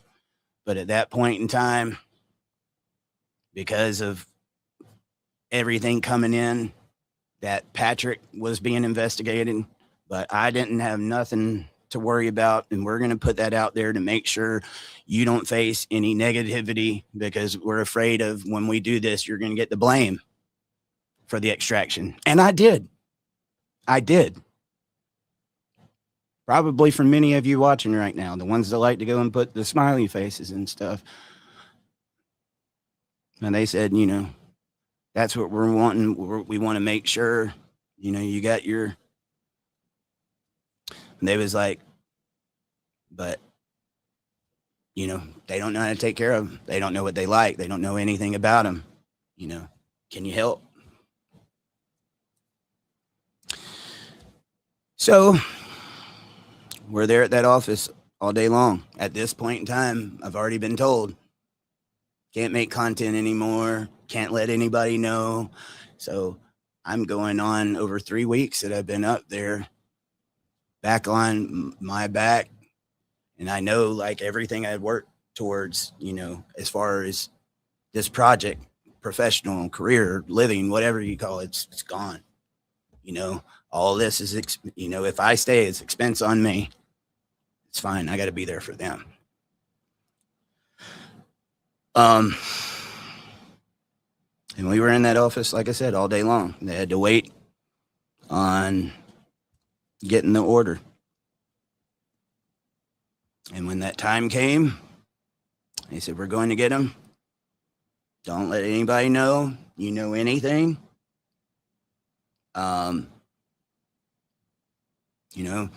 Even though go make a video.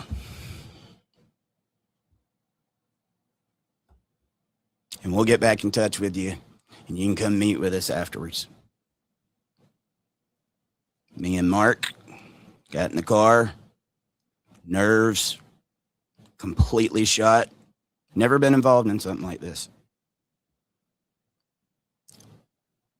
Because of the extraction and because people had kept finding us, man. I mean, and look, those people that found us, don't think I'm saying that in a bad way. Thank God. It was scary when you showed up, like to know people were finding us, but every one of them, like, you're onto something. Be careful.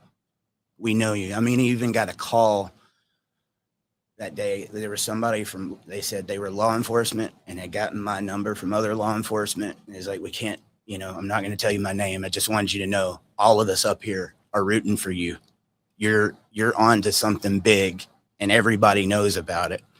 And they was like, they've been wanting somebody to do this for a while. Just know we all got your back. Been nice to know who you were. It was a lady. But we get back to the hotel room and I go on video and say, guys, oh, well, not exactly right away. I get a text from the Adult Protection Services ladies while I'm sitting there, and they say, we're on our way. I'm like, okay. So I'm thinking that means they're on their way to go get them. I didn't know they had already got them. They were on their way back. So we sat there for a while, and then I later found out they was like, we're here. I'm like, what do you mean you're here? I was like, oh, you've got them? He's like, yeah, because they were needing me. So that's when I went and made that video. And I'm like, guys, I just heard, the Adult Protection Services showed up and Whittakers, and you saw what I said. And I was knowingly having to lie to everybody, and it sucked ass, man. It sucked so much ass. Ask Mark. I'm telling you, I suck at lying. If you can find that video, it was horrible. But we were at the hotel. But I tried to make it quick because I wanted to get to them. Because it had been a while that night after I found out about BJ. The person that was wanting to go with me, that didn't get to go with me, that during that time, this bond had been made. You see those videos, watching Barney, and there was a happiness there. There was a love. I'm telling you, I love just like my own children. And having to walk away, this is one of the hardest things I'd ever done.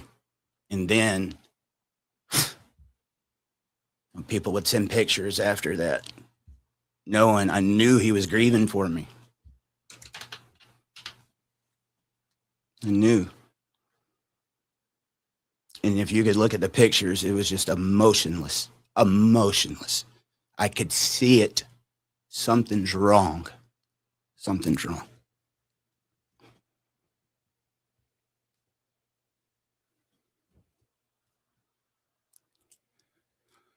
Get to the hospital, and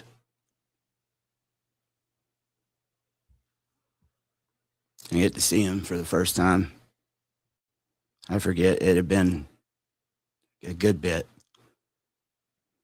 And I was so desperate to see instantly, hugs and hey, But I can tell you this, guys. That day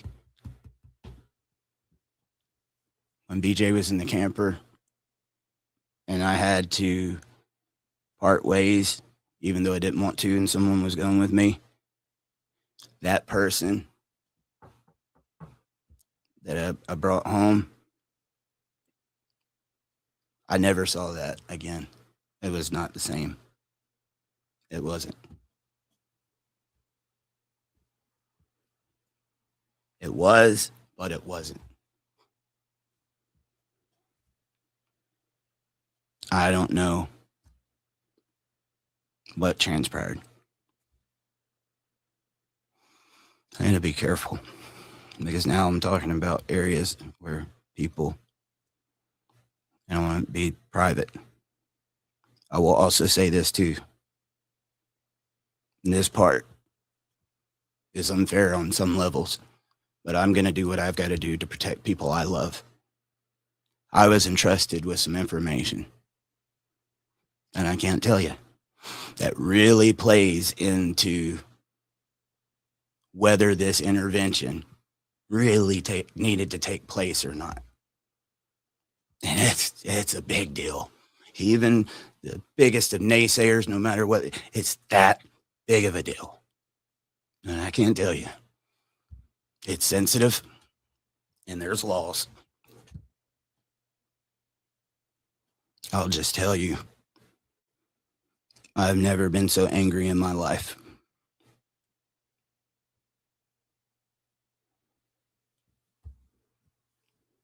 I stayed at that hospital all night, taking to the bathroom, calming down. I had to teach people what this means, how to take care of this person, how to take care of this person. Pretty much okay. One person visibly shooken.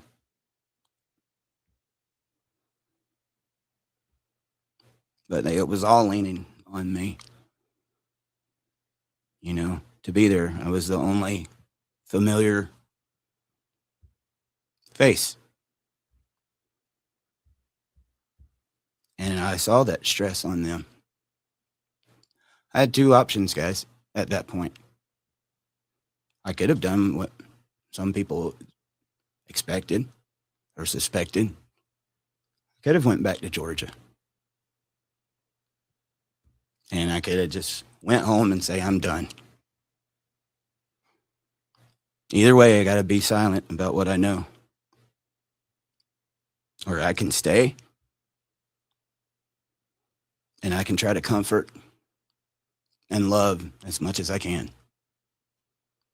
Either way, and I can't tell anybody, and what we had is no longer there.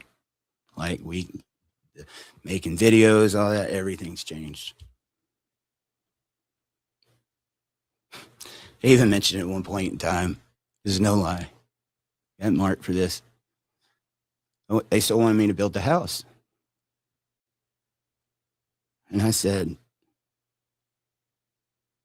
if I can't do videos with them, guys, I can't build the house. That's what I was using.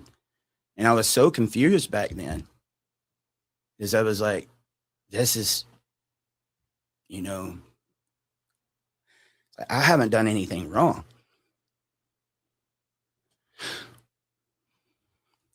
But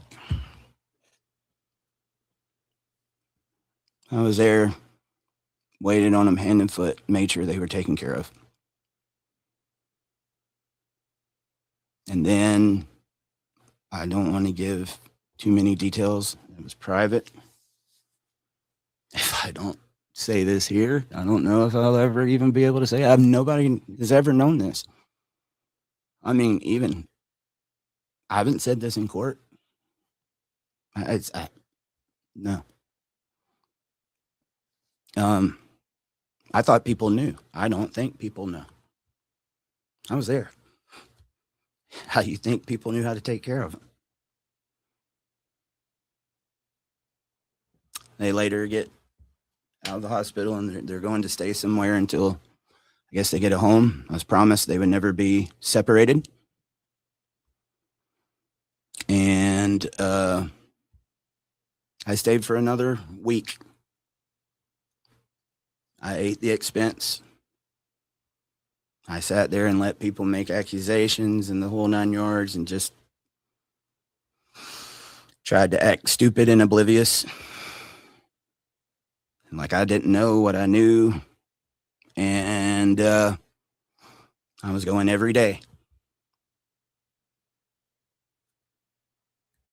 Went and bought someone a video game, Nintendo Switch, teach them how to play video games. So they had something to do.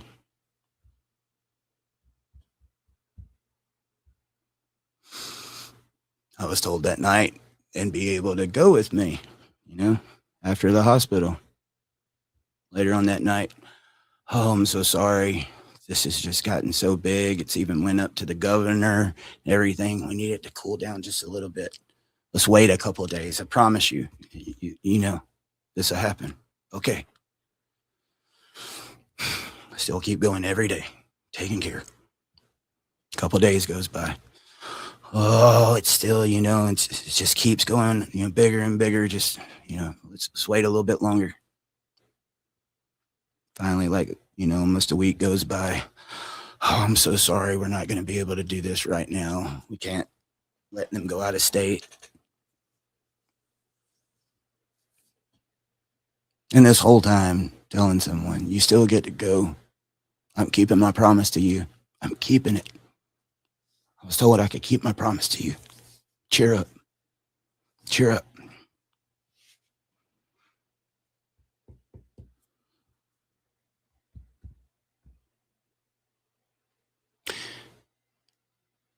And when I had to tell them, cried. And I had seen them cry before, but it was like a dry cry. This one, there was tears. There was painful tears.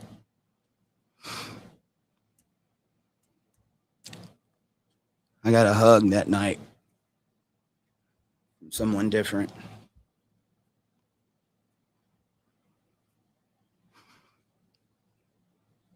Showed people how to medicate knees. Medicated. He was not doing good at all. Not in good shape. None of them that night in good shape. But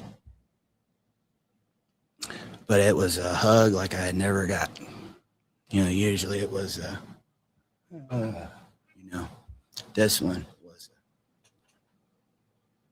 it just held me like 30 seconds. I didn't think it was ever going to let go. That was the night before I went home. Got that hug from everyone. Different nurses took turns. I wasn't there all day long, every day. It was very hard to be there. Everyone knew who we were. Everybody knew what was going on.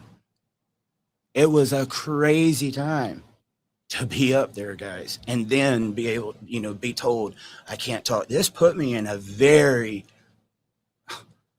very crappy situation. But if my option is, you're doing this no matter what, you're doing this. I have no control whether you do it or not. You're doing this. But they're saying, you can be there. You can help take care. And that's what I did. So one day, kind of implied this, in the past, and always said I wanted people to know. I think the craziest part of this, guys, was the day Charlie Kirk got killed. Someone had to go to the ER. And I was specifically told, you can be there to comfort. They already know. I mean, this thing is like Secret Service lockdown, but you have access. They know already. You can be there. You're the comfort. You can be there. And me and Mark are definitely on edge at this point. We're having to sit here and live this lie. People are mad about this extraction. I'm getting blamed for it. And I'm in that town. But not only is that going on, the fraud and the stuff about Patrick is all coming out. And, you know, it was an MBJ. It was not my favorite place to be. You know, luckily, Georgia boy, I was packing. I was ready if trouble came. But still, I don't want trouble. I get to this hospital, and I go back. I ask my name, say my name. It was like, oh, sorry, sir, nobody can get back. I was told I have access, you know, such and such name, Adult Protection Services. They make a call. They're like, oh, okay, yes, sir, yes, you did. Come on. So I get walked all the way back there. When I get back there, right outside the room, I can see it's full of people. And I'm just wanting to get in there and comfort. That's all I wanted to do. And then this lady steps out, and she is just so rude to me. She's like, you're not going back there. You're not allowed. And I was like, I got a call and was asked to come up here, like, to be there for them. Like, no, I don't care. No, you're not allowed back there. You're going to be taking videos. You're going to be taking pictures. And I was like, are you kidding me? I was like, no, I'm not. I am a man of my word, guys. And I was told, like, I can't tell anybody about this. You can't take, pictures. I was abiding by everything. But I got denied.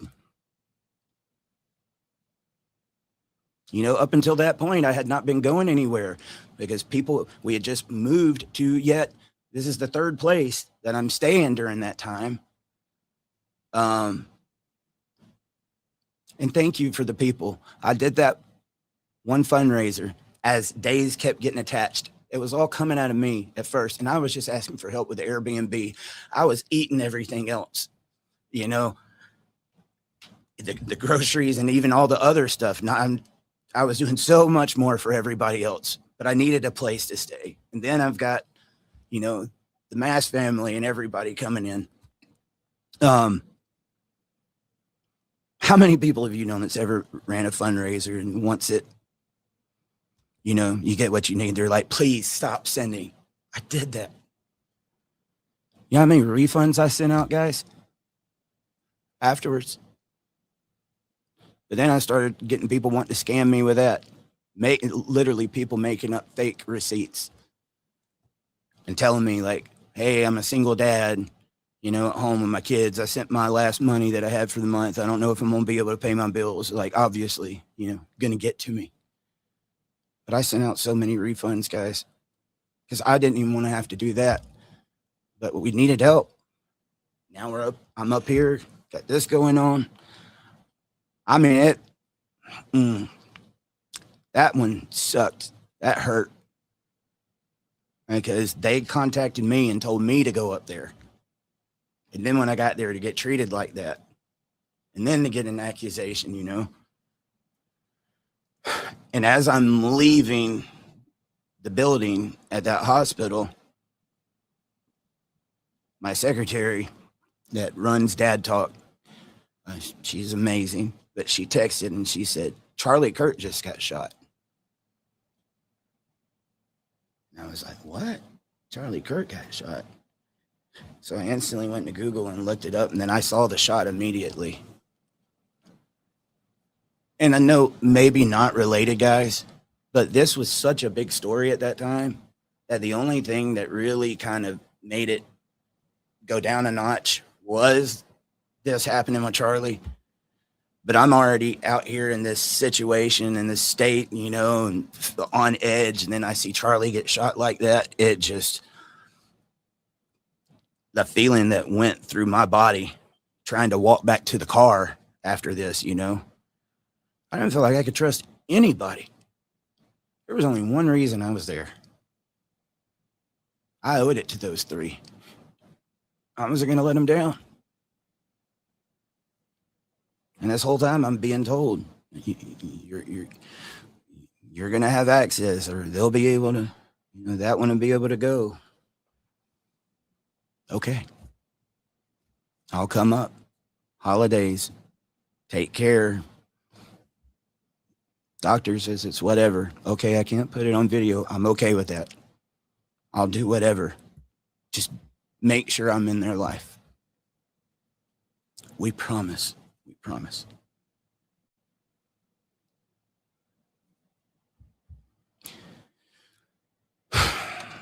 And then, you know, they finally let me know, oh, we're just not going to be able to do it this time. You know, I'm so sorry. This is after I've been up there like that whole week telling people what to do and, you know, showing them how to do it. I wanted to be home so bad, guys. It was right at a month of being gone. Not only that, being gone away from the family, but the controversy, the betrayal. I didn't feel like there was anyone I could trust. You know, all I know is now the only ones that have control of this situation is the Adult Protection Services. And they did this, you know, and they're promising me you'll have access and you'll do this, you know. And I remember that day at Betty's, you know, when she no-showed that meeting and they showed up and, you know, took up for me so vehemently. I mean, it was poured on thick, guys. It was really, really poured on thick. I had no control of the extraction. I just knew. And I was there for the family. And I was told when I left, again, we wouldn't have known anything without you as far as like the fraud. And it was like, none of this. It was like, you're the only person that ever truly cared about the family. And it was like, we'll make sure there's not going to be any negative press. We got that press release. Never happened. We've already talked to the judge. You're not going to be investigated. Oh, there's that. You know, while I was there, and because I had known that money had came those first 2 months, and at that point in time, all the money was going to Patrick's page. And both times, their money goes missing. And I'm like, what in the world is going on? I got to stay away from specific amounts. And after seeing that, when I was up there that last time, I'm like, give me their portion. I'm going to take her and we're going to go get this trust account. Well, when she no-showed that day, guess what happened? It got caught with me. It's not like I can go withdraw this and say, here you go, because they can't do that. You're going to mess up medical benefits. I guess at that time I could have, but even still, because, you know, some aren't there. It's just Betty and Larry. Even still. So I'm telling them, I'll give you this money. So you guys, like, this was their money. If you want, I'd love to give it to you. I don't want this going home with me. And it was like, no, but we will find out. You know, this is like something I'm being told this whole week. Not only that, then I find out that I guess the county cops was originally going to investigate, and because this thing just kept getting bigger, then it goes on to the state police, right? So as soon as I found out that's where it was going to be, I'm like, what's his name? I'm like, I want to go. And they didn't have to look for me. I went to him. Mark took a picture of me there. That guy is smart. I didn't think some of this was necessary. It ended up being necessary. But I took a picture outside of the sheriff's office by the sign that day as I was walking in the building. We went, talked to him for 2 hours. And supposedly, you know, he said he was recording it. I'm not read Miranda rights or anything. I'm here on my own will. What do you want? I'm an open book. I gave him complete access to the Facebook, guys. They didn't have to ask. I'm like, here you go. Look at it. My text messages. Here you go. Take them all. Whatever you need. Mark ended up asking him. He was like, are you guys, you know, you're going to have some protection with him, right? Like, is he get immunity or what? Like, he's sitting here cooperating with you. And the gentleman says, no, right now, he is the cooperating witness in this case.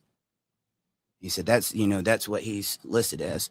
And this whole time, APS, you know, you're not being investigated. We've already talked to the judge, all this. Then APS starts telling me they're talking to the judge.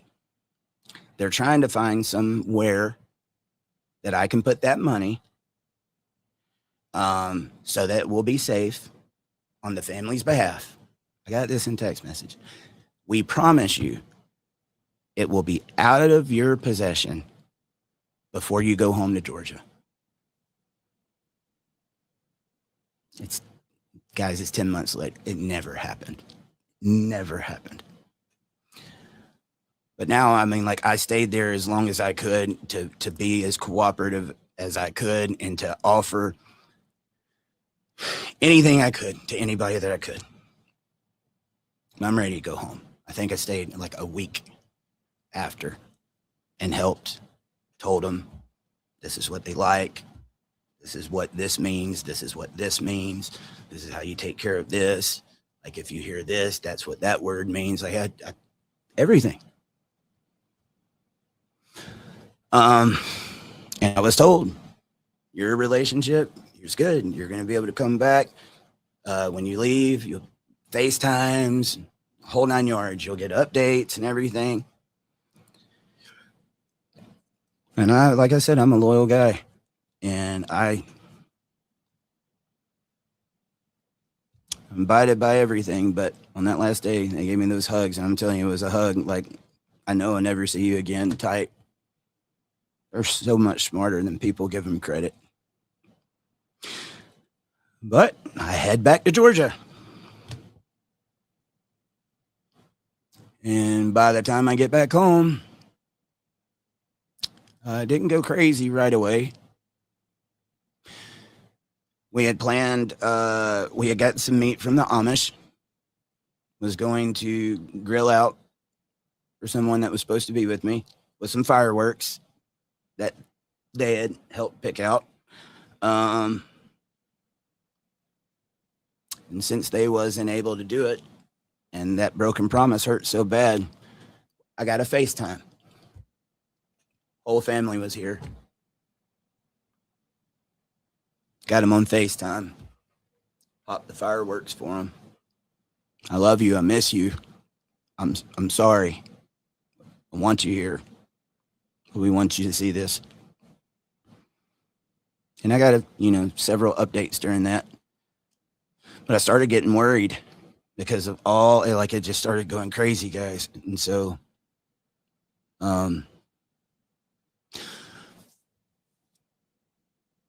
just to be on the safe side, I'm going to call an attorney. Oh my God, guys. I might save that for another one. We've been going almost 2 hours. But I've gave you, like, the aha for the most part. APS, in one of their conversations with me, told me almost immediately they went and got the top 3 attorneys in the city to represent the family, because each one of the family members will have their own attorney, guardian ad litem. And he was like, the others won't have much to choose from. Well, that didn't seem like much of a big deal to me at the time, until I needed to talk to someone just to make sure. I was told, like, none of this is happening, right? Nobody in that town can get involved. They was either conflicted with Patrick or the Whittakers. No one. I spent a week, guys, morning, day, and night. It was nuts. Um,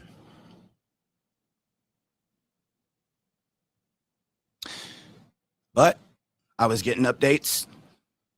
I was getting updates quite frequently. I got a couple of FaceTimes. Was trying to keep up, doing everything I said I was going to do. It seemed like, I just kept getting told, hey, you just got to wait out the storm. You got to wait out the storm. We promise you, we're going to look after you for as long as I've got breath and as long as I work here, your relationship's always going to be protected. And, just always being told, like, thank you for everything you do. And I started noticing when I would ask for an update or stuff, started coming in a little bit slower. Following week, Mark has to go back home. But while Mark was here one night, Patrick just goes on his tirade and starts, like, he was messaging all kinds of people, like friends I hadn't talked to in years, like anybody I had ever associated with. They're all coming back, showing me this. And then one night he starts putting my personal information, phone number and stuff out there.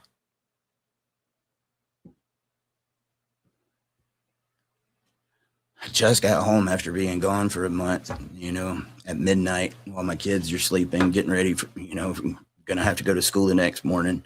Cops are showing up to my house, having to make reports on all of this. Every day for 2 weeks, the local sheriff's office coming, Mr. Carroll, you okay? Walking property. And I appreciate them for that. There was death threats. There was all kinds of stuff, guys. People were just nuts. I mean, they didn't want real information. And, I reported all of that up there about the death threats and the harassment and everything. No one did a thing. Didn't even reply. That next week, I wake up one morning after Mark leaves. A buddy sends me a text message. It was from a local news outlet talking about the Whittaker story. At this time, I'm just so sick of looking at it. I'm doing everything I can. I've went above and beyond. And, you see on there, it's talking about Patrick with the fraud and stuff. And then it says also Lawrence Eric Carroll of Georgia. Man, my blood ran cold. Oh, man, are you kidding me? I snapshotted that. And I went and I texted APS right away. And I said, what in the world is going on? I was like, somebody needs to tell me what's going on, or I'm getting ready to sing like a canary. That was my words. And they messaged me back and said, I'm so sorry. We don't have any control over what, state authorities do. It was like, you might want to get an attorney. And from that point on, I reached out a few more times. But once I told them I was about to tell the world what was going on, these people, we promise, they're going to be able to go and all this. It's just like communication. Radio silent. And then I'm listed as a suspect, guys.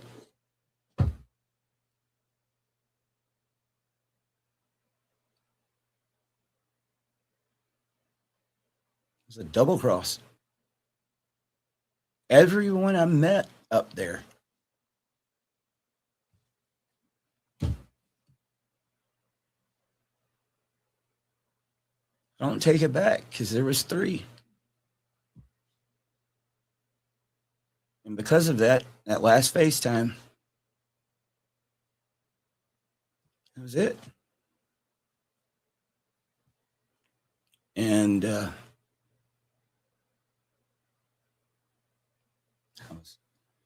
You go from being offered guardianship, talking to a guy about adoption, being there and training your staff and going to state investigator and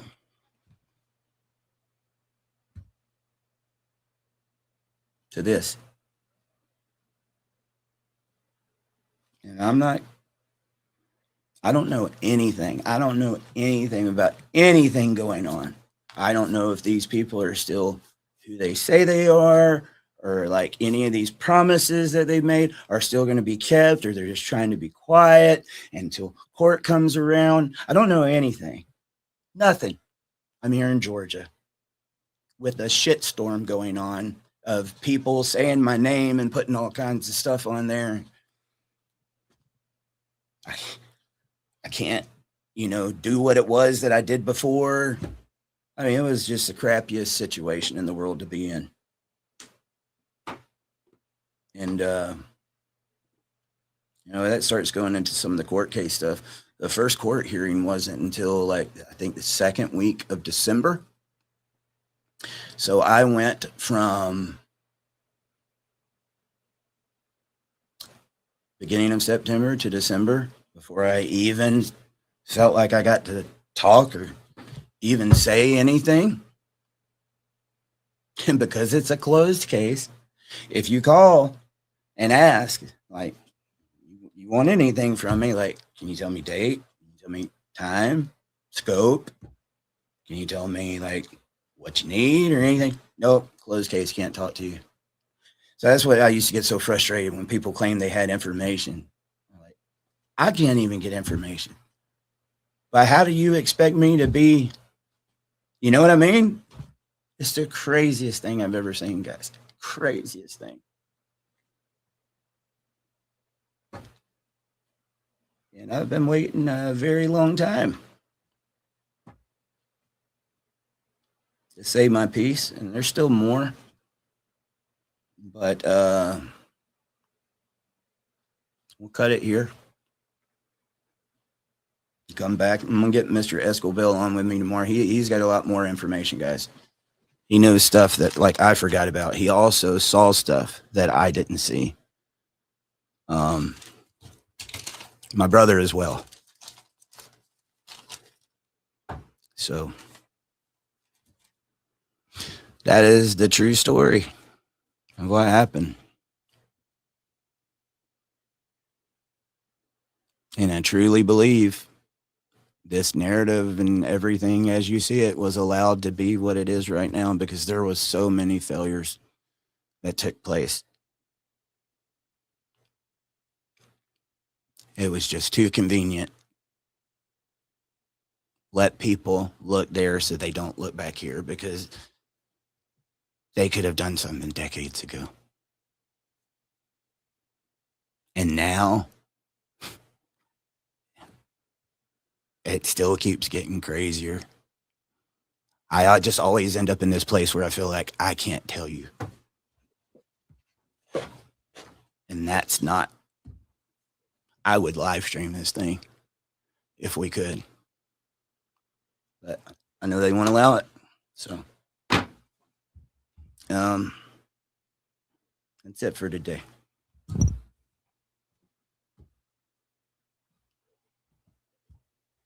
I had no choice.